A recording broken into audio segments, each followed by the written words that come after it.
Hey, greetings friends. I'm going to try to give you a tour of where I'm living now. Robert P. Dean, Anchor Rest Farm. Robert Dean was a retired merchant marine captain who went on to become a Maryland state senator in the Maryland Assembly. And he and his wife never had children, so back in the 1940s, they adopted Frances, who we call Bonnie. And my brother married Bonnie back in the 60s. And when the Deans passed, the farm passed into the hands of my nephew.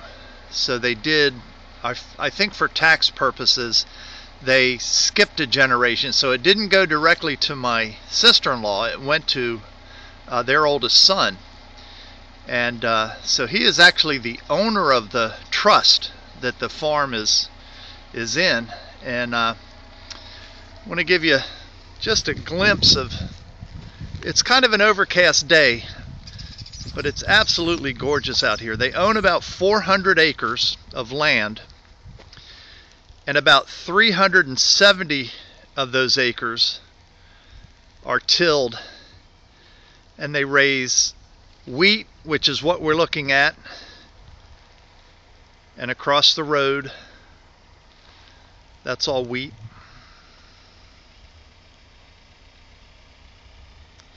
I'll come back this way.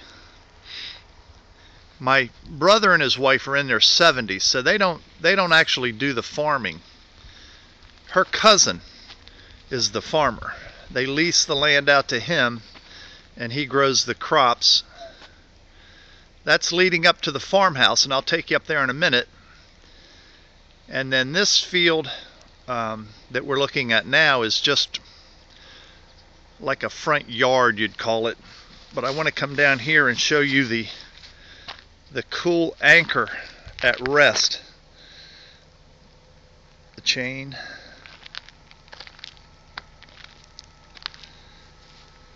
Now, I don't know how long this anchor has been sitting in this location, but I'm sure it goes back to the 40s. It's a cool old anchor, I'm sure from a tall ship, possibly from around the turn of the century, the 1900s. And I want to try to, there's a wall here, so camera's going to jiggle a bit. Maybe not, I can't step up that high. Come down here. And I'll take you through this little piece of these trees.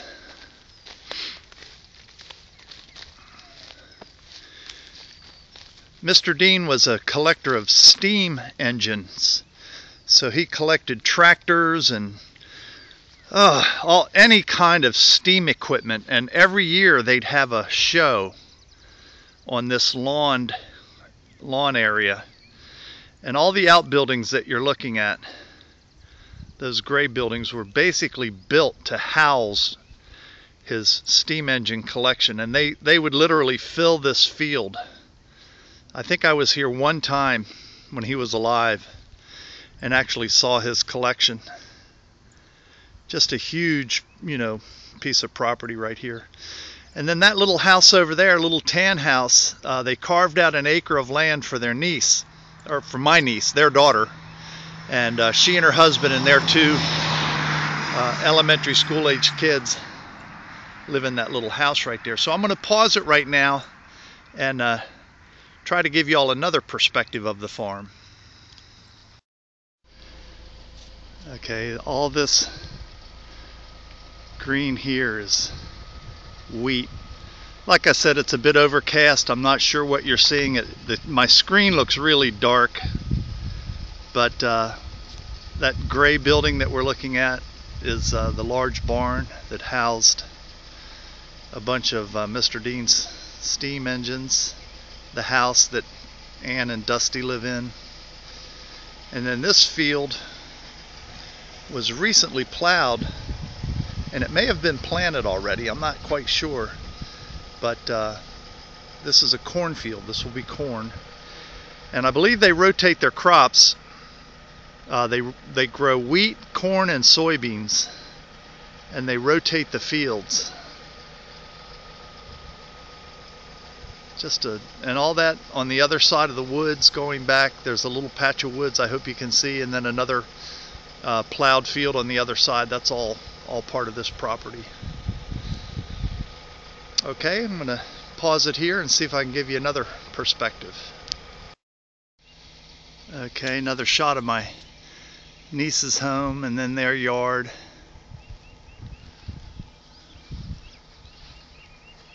That large gray barn was built specifically to house farm equipment and his steam engine collection, as was this building and that small building.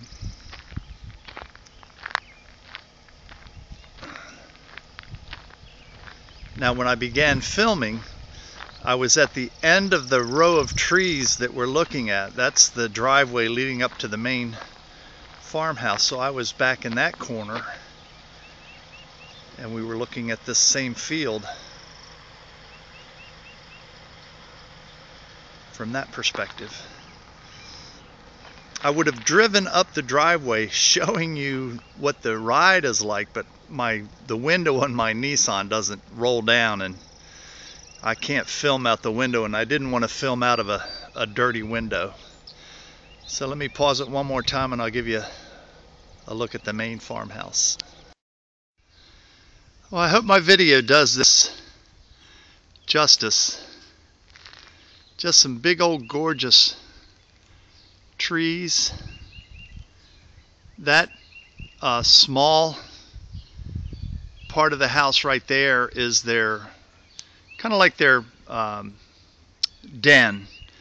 It's kind of the main living area. It's where the TV is, and then as you can see, it's a 3-story, I mean, I would say maybe an antebellum style home, if I'm using that term correctly. I want to give you a peek at this gorgeous cherry tree. The pink blossoms literally yesterday just exploded on this tree, and it is absolutely gorgeous.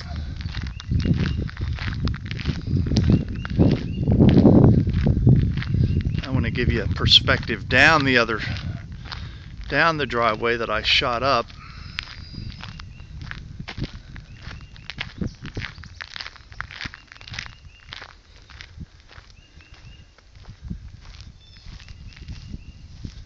And that's where I began filming, at the end of this driveway.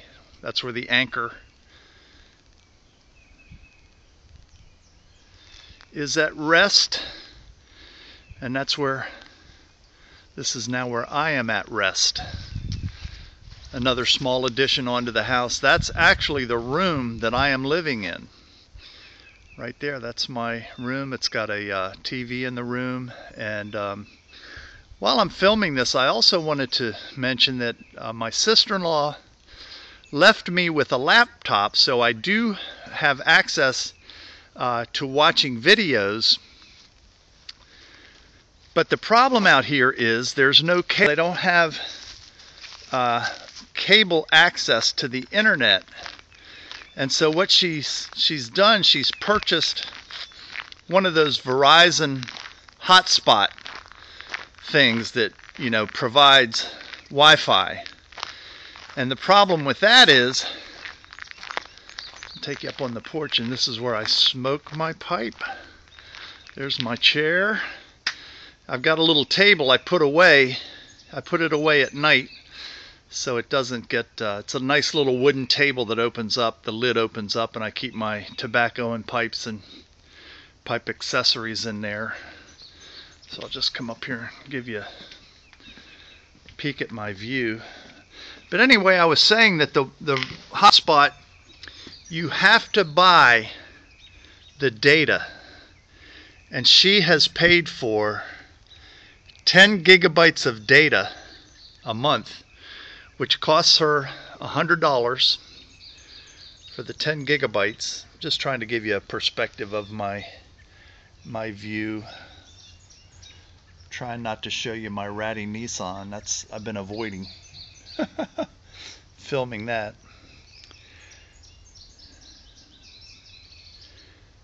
But anyway, back to the data. She said that she generally uses about almost the full 10 gigabytes each month. And basically all she does is she goes on Facebook, and you know, my sister and her family out in Colorado, and you know, different people they know around the world, our German relatives, are all on Facebook, and that's basically all she does, and she uses almost all of it.